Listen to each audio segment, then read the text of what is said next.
जिक्र करेंगे बेटा फॉर्म्स का, वेबसाइट पे फॉर्म्स क्या होते हैं और फॉर्म्स कैसे बनते हैं। तो उसके लिए मैंने एक नया फोल्डर बनाया बिल्कुल फ्रेश, जिसका नाम ही मैंने क्या रखा, फॉर्म्स रखा, और मैं राइट क्लिक करके इसे VS कोड में ओपन कर लेता हूँ। So let me do that.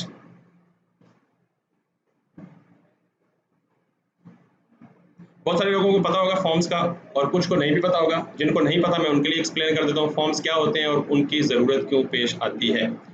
अब तक हमने जितनी भी चीज़ें पढ़ी है ना वेबसाइट के डिज़ाइन में, वो सारी प्रेजेंटेशनल है।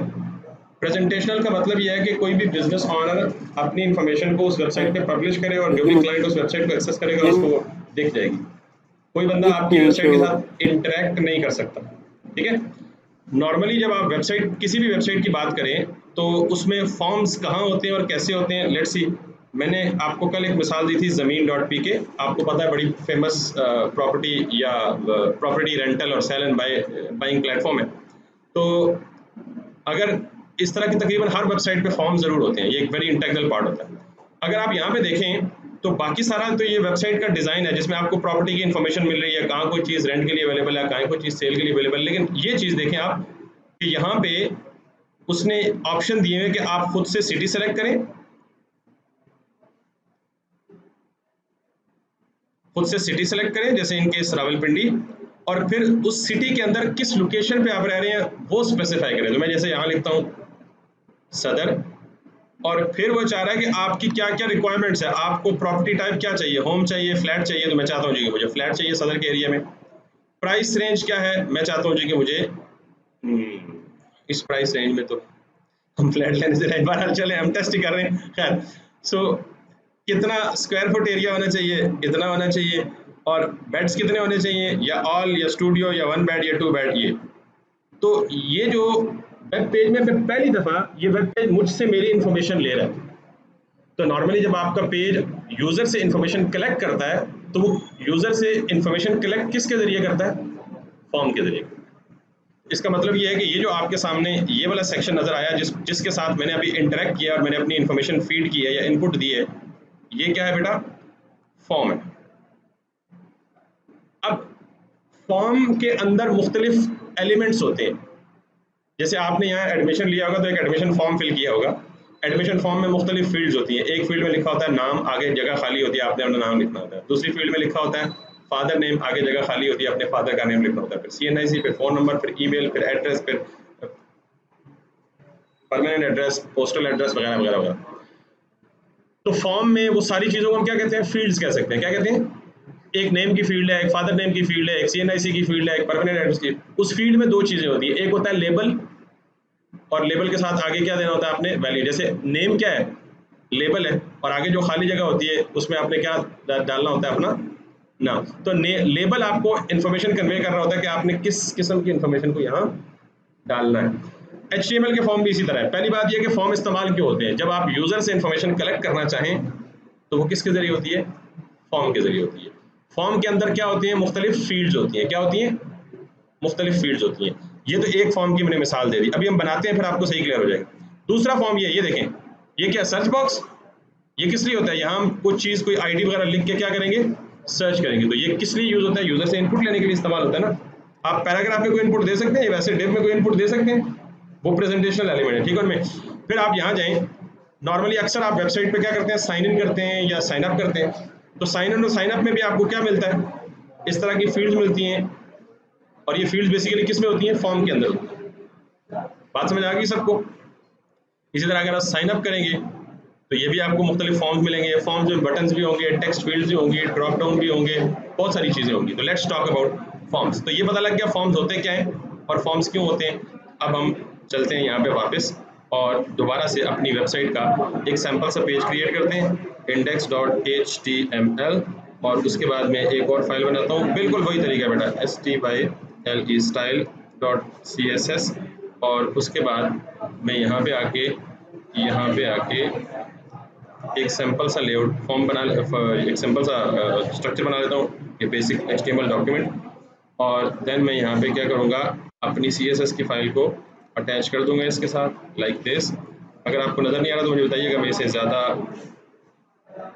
वो कर दूंगा, साइज़ बड़ा कर दूंगा, ठीक है। अब मेरे ख्याल में ज़्यादा विजिबल है। एक तो आप शरीफ बंदे हैं, बहुत शरीफा लोग हैं आप सारे लोग, बोलते तो बिल्कुल भी नहीं है ना, हमें कुछ नजर आए ना आए अक्का बंद करके बैठे रहो। मतलब मुझ पे आप एतमाद बहुत करते हैं, सर जो पढ़ा रहे हैं वो गलत तो हो ही नहीं सकता ना, वैसे ही समझ आ जाता। तो बड़ी मेहरबानी आपके इस एतमाद भी खोल दिया करें। अक्सर मुझे YouTube पे जब वीडियो अपलोड करता हूँ तो नीचे कमेंट में लोग मैसेज लिख के सर जी फॉन्ट साइज बड़ा कर दो कोई नजर जाए, तुसी बोल दिया करो, ठीक है। एनीवेज, तो बेटा सबसे पहली बात आपको पता है कि आप, मैंने जैसे एडमिशन फॉर्म की एग्जांपल दी कि जब आप एडमिशन फॉर्म देते हैं तो उस पूरे एक पेपर के को हम एक फॉर्म बोलते हैं, और उस फॉर्म के अंदर क्या होता है, बहुत सारी फील्ड्स होती हैं, और उन फील्ड्स में आपने क्या देना होता है, अपनी इंफॉर्मेशन देनी होती है, ऐसी है।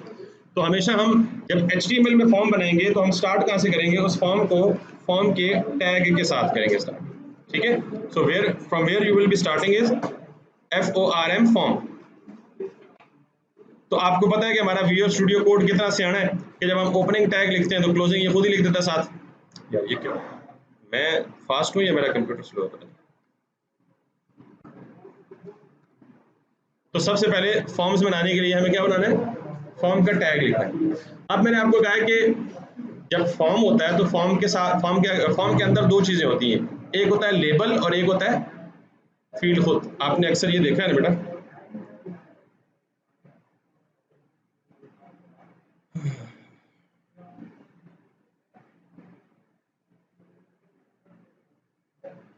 ये देखें, ये क्या लिखा हुआ है, सिटी, और ये अंदर क्या लिखा हुआ है सिटी का, तो ये क्या है ऊपर, सिटी क्या है, लेबल है, और ये क्या है, वैल्यू है।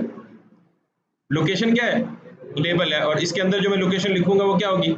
तो फॉर्म के अंदर बेसिकली क्या चीजें होनी चाहिए, दो तो एटलीस्ट होनी चाहिए, ठीक है। तो मैं यहाँ पे फॉर्म के अंदर जब आऊंगा तो मुझे सबसे पहले क्या लिखना है, LABEL, लेबल नाम का एक टैग मौजूद है, लेबल नाम का टैग मौजूद है, ठीक है। मैं एक्स्ट्रा चीजें जितनी भी हैं फिलहाल डिलीट कर रहा हूँ, जब इनकी जरूरत पड़ेगी दोबारा लिख लूंगा, ठीक। तो मैं सपोज ये कहता हूँ जी कि एंटर योर नेम, ये आ गया आपका क्या, लेबल। और उसके बाद आपने, क्योंकि मैंने कहा कि फॉर्म किसने इस्तेमाल होता है, यूजर से इनपुट लेने के लिए। तो यूजर से इनपुट लेने के बहुत से तरीके हैं, सबसे सिंपल तरीका यह है कि आप एक टेक्स्ट फील्ड बना लें। आप सिंपली ये देंगे ना इनपुट, अभी मैं टाइप को रिमूव कर देता हूँ,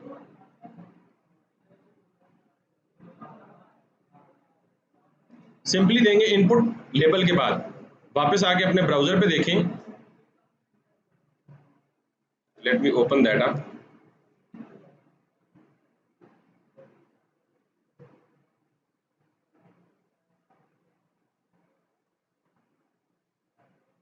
और यहां से भी इसको ओपन कर लेते हैं। ये देख रहे हैं आप, ये पहले क्या आया है, एंटर योर नेम, इसको हम क्या कहेंगे, ये किसकी वजह से आया। और उसके बाद ये देखें, ये पहली दफा हुआ है कि हमसे हमारा वेब पेज क्या ले रहा है, हमसे इनपुट ले रहा है। तो ये जो इनपुट लेता है इसको हम क्या कहते हैं, नॉर्मली इनपुट फील्ड या टेक्स्ट फील्ड क्या बोलते हैं। तो इसके लिए टैग कौन सा है, इनपुट का टैग है। समझ आ गई बात। अब अगली चीज देखिएगा, इसी फॉर्म के बाद मुझे एक लेवल के बाद जाहिर है दूसरा लेवल भी देना है, क्योंकि अक्सर हमारे पास नॉर्मली फॉर्म में एक फील्ड तो नहीं होती ना, बहुत सारी फील्ड्स होती हैं। इसमें हम नाम इंटर करते हैं, पासवर्ड इंटर करते हैं, फादर नेम इंटर करते हैं, डेट इंटर करते हैं या डेट ऑफ बर्थ इंटर करते हैं, डेट ऑफ ज्वाइनिंग इंटर करते हैं, CNSE इंटर करते हैं, फोन नंबर इंटर करते हैं, तो बहुत सारी फील्ड्स होती हैं। तो अब मैं इसी तरह इन्हीं दोनों को कॉपी करूंगा और नीचे पेस्ट करके लेबल चेंज कर दूंगा कि enter your password. For example मैं कोई लॉगिन स्क्रीन बना रहा हूँ, ठीक। तो अब मैं यहाँ पे वापस आऊंगा और मैं देखूंगा मेरे पास दो लेबल्स होंगे, और दो लेबल्स के बाद हर लेवल के बाद एक टेक्स्ट फील्ड होगा। तो सबसे पहला बिहेवियर तो आप ये नोट करें कि लेबल और इनपुट इनलाइन एलिमेंट से ब्लॉक है। अच्छा भाई, लेबल और इनपुट का टैग मैंने लिखा तो वो आमने सामने शो हुए या ऊपर नीचे शो हुए, इनलाइन है ना, और सारे इनलाइन है तो एक लाइन में इसलिए शो हो रही है, ठीक है। दूसरी बात ये देखें कि जब मैंने लिखा इंटर योर नेम तो आगे फील्ड आ गई है, ठीक है। मैंने कहा जी ठीक है जी, लिख देते हैं नेम, और आगे कह रहे हैं इंटर योर पासवर्ड। तो मैं अगर कुछ भी पासवर्ड लिखूं तो क्या कभी जिंदगी में पासवर्ड आप इस तरह देखते हैं, पासवर्ड तो हिडन कैरेक्टर्स में आता है ना, डॉट्स में आता है। इसका मतलब यह है कि हर इनपुट सेम नहीं होता, शक्ल बेशक उसकी दिखने में सेम हो लेकिन उसका बिहेवियर सेम तो ये हम कैसे करेंगे कि हमारा जो पासवर्ड का बॉक्स है या पासवर्ड की फील्ड है ये इस तरह टेक्स्ट शो ना करे, बल्कि ये क्या करे, हिडन कैरेक्टर शो करे। तो here comes another thing into play कि हम ये जो इनपुट देते हैं ना, ये इनपुट सेम होता है बहुत सारों के लिए। तो अगर हमें पासवर्ड के लिए डिफरेंट चाहिए, अच्छा तीसरा देख लें पहले, मैं एक और बनाता हूँ, सॉरी, और इसको मैं कहता हूँ जी कि enter your DOB for date of birth. ठीक है, अब मैं यहाँ पे आऊँगा और रिफ्रेश करूँगा, तो अब इसमें भी देखें टेक्स्ट ही आ रहा है, इसमें भी देखें टेक्स्ट ही आ रहा है, और इसमें भी देखें क्या आ रहा है। यार को थोड़ा बहुत तो डिफरेंट होना चाहिए ना, जिससे हमें मतलब देखें डेट ऑफ बर्थ की जगह कोई गलत टेक्स्ट एंटर कर दे तो आप रोक सकेंगे? नहीं ना रोक सकेंगे। तो कोई ना कोई मैकेनिज्म तो होना चाहिए ना कि हम यूजर को रिस्ट्रिक्ट कर सकेंगे, यार आप हर इनपुट बॉक्स पे करेक्ट या वैलिड इंफॉर्मेशन एंटर करें। समझ आइए बात? इसके लिए another thing that we need to talk is कि सबके लिए अभी हमने क्या लिखा है, इनपुट और, तो हम इसके लिए एक इनपुट टैग अनपेयर्ड है, पहले तो ये देख लें इसका कोई क्लोजिंग पेयर।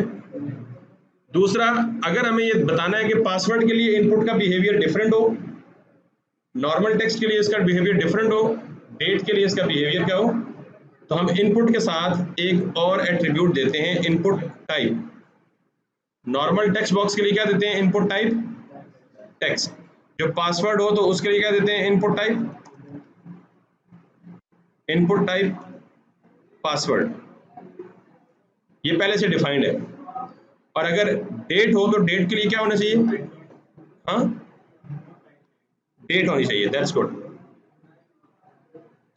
अब सिर्फ ये टाइप चेंज करने से क्या होगा जरा देखिएगा। मैं वापस आता हूँ यहाँ पे और यहाँ आके वापस पेज को रिफ्रेश करता हूँ। तो सबसे पहले तो ये देखें, ये वाला तो सिंपल रहेगा एज इट इज, इसका बिल्कुल नॉर्मल बिहेवियर था। तो ये क्या हो गया, टेक्स्ट फील्ड नॉर्मल होगी। अगर मैं इसमें कुछ लिखूंगा तो ये क्या होगी, पासवर्ड बन गया ऑटोमेटिकली। और अगर मैं इधर जाऊंगा तो ये मुझे खुद से कुछ लिखने ही नहीं देगा, क्योंकि उसको मुझे पे यकीन नहीं है, शक क्या हो गया तो डेट ऑफ बर्थ गलत लिख सकते भाई, ये डेट ऑफ बर्थ का फॉर्मेट या शेप गलत हो सकती है।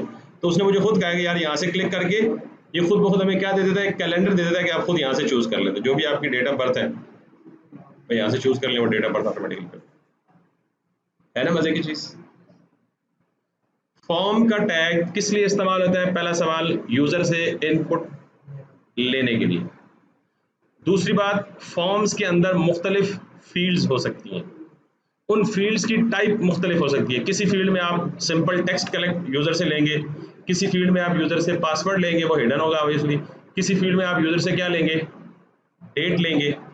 बात समझ आ गई है? आगे चलें।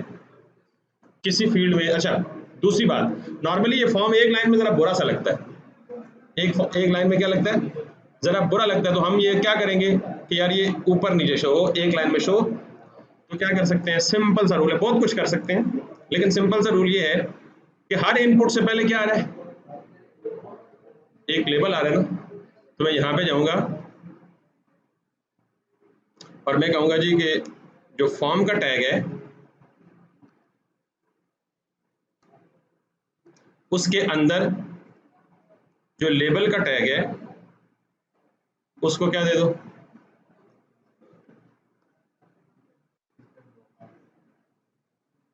वापस आए,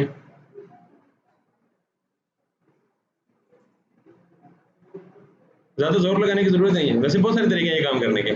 आप देखें एंटर योर नेम, तो इस लेबल को मैंने क्या किया, ब्लॉक, तो इसने अपने अगली चीज को क्या कर दिया, नीचे फेंक दिया। आगे फिर लेबल आ गया, ये भी ब्लॉक है, इसने अपनी अगली और पिछली दोनों चीजों को क्या कर दिया, अलग अलग ऊपर नीचे कर दिया। आगे फिर लेबल आ गया। तो जहां जहां ब्लॉक है आपको पता है ब्लॉक अपनी लाइन में दूसरे किसी को आने नहीं देता। ये बन गया फॉर्म। अब आपको इनपुट की समझ आ गई है ना।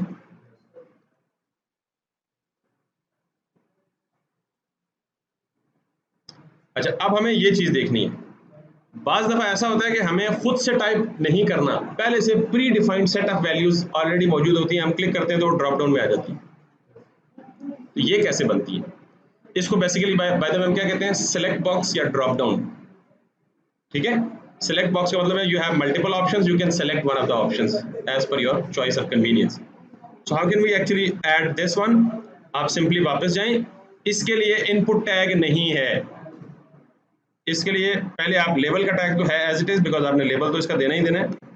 तो सबसे पहले आप क्या करेंगे, लेबल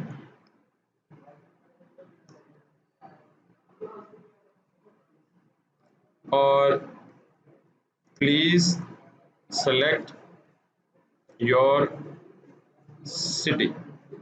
अब आपने सिटी के लिए मल्टीपल वैल्यूज देनी है, उसके लिए जो टैग है, अगर आपने मल्टीपल वैल्यूज ड्रॉप डाउन के फॉर्म में देनी है तो उसके लिए टैग है SELECT, सेलेक्ट.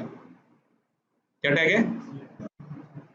अच्छा, सेलेक्ट के टैग में मल्टीपल ऑप्शंस होते हैं, जैसे अभी आपने देखा ना, रावलपिंडी, इस्लामाबाद, लाहौर, कराची, फैसलाबाद, ये क्या है, मल्टीपल ऑप्शंस है सिटीज के लिए. तो सेलेक्ट के टैग के अंदर उन ऑप्शंस को देने के लिए एक और टैग है which is called age option tag, और इसको आप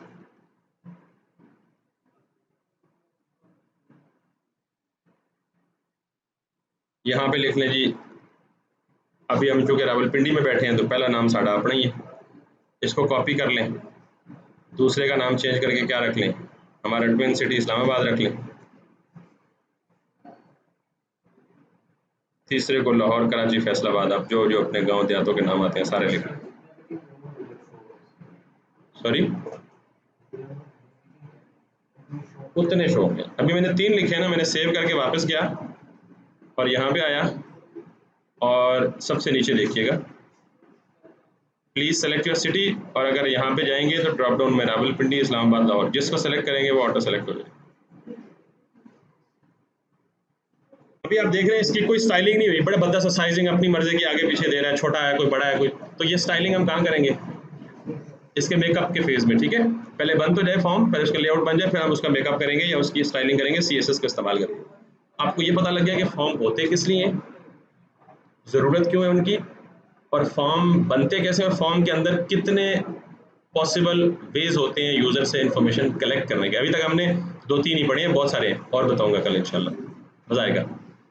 तो आज का टॉपिक मैंने 20 मिनट में इसीलिए ये छेड़ा था कि ये 20 मिनट में फिट आ जाएगा टॉपिक. यार ये मंडे को थोड़ा सा और कंटिन्यू करूँगा और फॉर्म्स के स्टाइल देना भी बता दूंगा आपको. स्टाइलिंग सेम है, विड्थ देनी होगी, हाइट देनी होगी, मार्जिन देना होगा, पैडिंग देना होगा, कलर देना होगा, बॉर्डर कलर देना होगा, जनरल स्टाइल्स हैं. तो ये बिल्कुल ऐसे ही दिखेंगे जैसे ये आपको खूबसूरत तरीके से दिख रहे हैं. तो इनकी खूबसूरती जो है वो CSS में होगी और वो मंडे को होगी प्रॉबेबली. यहाँ तक किसी का सवाल है तो मुझसे पूछ लो. ठीक है, I think it is recorded, so if there is no questions we are good to end it, और इंशाल्लाह